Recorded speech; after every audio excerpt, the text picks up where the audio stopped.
Nerderotic.com. Welcome back to Nerderotic. My name is Gary Beekler, and I come to you from Nerderotic.com, and a quick video here with some good news for Trekkies and bad news for everybody else. Star Trek Discovery has indeed been renewed for a third season. According to comicbook.com, sorry, this one's going to be warts and all, Star Trek Discovery renewed for season 3. Star Trek Discovery will return for a third season of new voyages on CBS All Access. CBS All Access today announced that it has renewed Star Trek Discovery for a third season. CBS All Access also announced Michelle Paradise will join Alex Kurtzman as co-showrunner of the new season. I'll give you my thoughts on this when I'm done reading.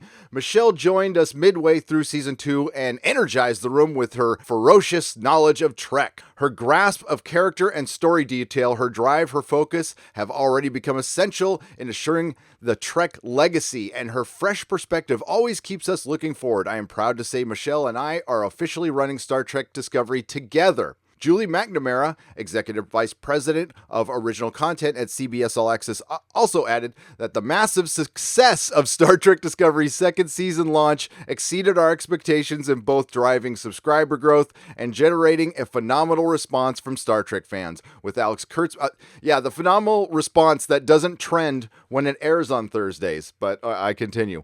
With Alex Kurtzman and Michelle Paradise at the helm, we look forward to continue Star Trek Discovery's journey growing the Star Trek franchise on CBS All Access and bringing fans new Star Trek stories for many years to come. Paradise was a co-executive producer on CW series The Originals. She wrote for the series Rogue on the Audience Network and the CW's Heart of Dixie. She also created, wrote, and starred in the MTV logo series X's and O's. Lots of sci-fi experience there. Star Trek Discovery is midway through its second season. In this season, the crew of the USS Discovery joins forces with Captain Christopher Pike of the USS Enterprise. Together, they investigate 7 red signals and appearances by an entity called the Red Angel, and the crew must work together to unravel this mystery. Meanwhile, Spock's involvement forces his foster sister, Michael Burnham, to face her past. Blah, blah, blah, blah, blah, blah, blah, blah. We also have Star Trek Discovery showrunner Hope's Section 31 spinoff will premiere right after Season 3, and I'm going to attempt to read a Kurtzman quote. These are difficult because he starts so many of his sentences with and so. Well, Erica Leopold and Bo Young Kim, who wrote the last episode of Star Trek, by the way, are writing it now. So we're breaking story now, Kurtzman tells comicbook.com, and they're amazing. And they're a big part of Discovery. So they're on our staff too. So they're going to do double duty this year. And our hope is that we will have a script in the next couple of months. And as Discovery Season 3 is over and we're rolling right into the show, that's my hope. So this is bad news for Star Trek fans, even to the ones who like the show, because you're going to get more of normie Trek, of basic Trek, of Heart of Dixie Trek. This is the 5th showrunner, and she's from Heart of Dixie. So that doesn't bode well for this series.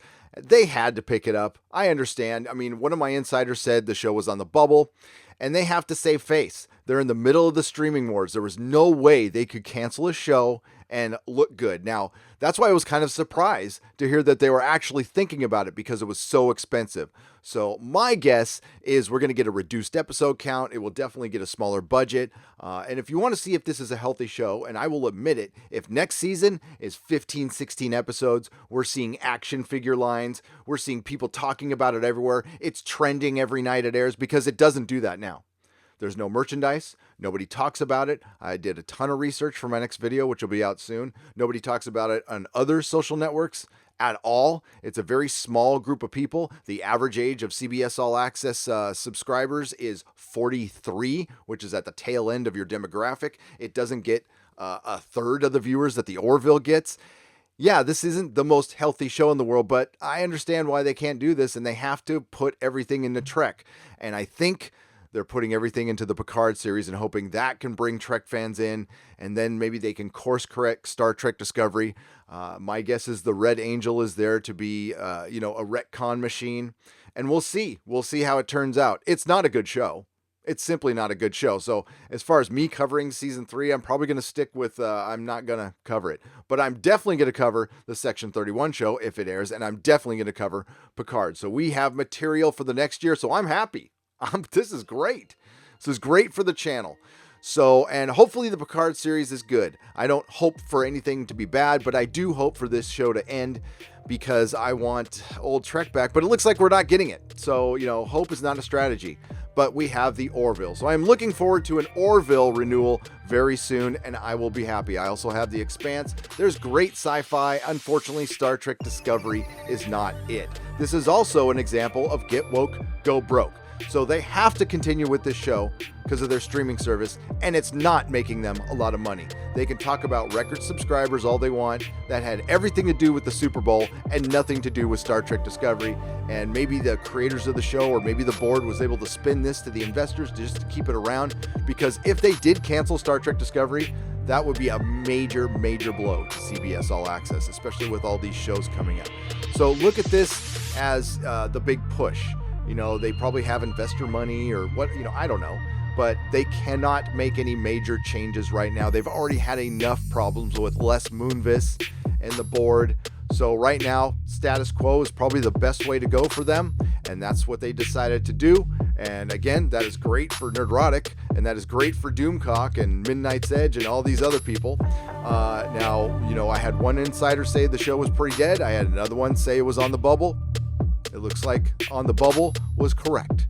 So there you go. And yeah, as far as celebrating this, if you want to, fine. Yay, we're going to get more lame Star Trek.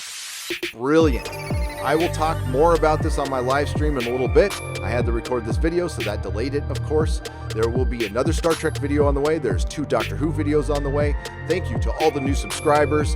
We'll talk about this. I think it's a bad day and it's a good day, as every day is. Everybody, have a great day, and may the small folks sing songs of your greatness.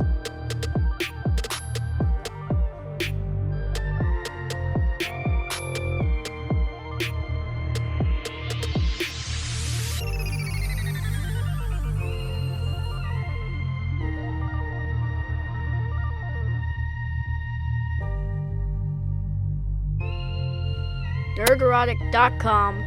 Please subscribe.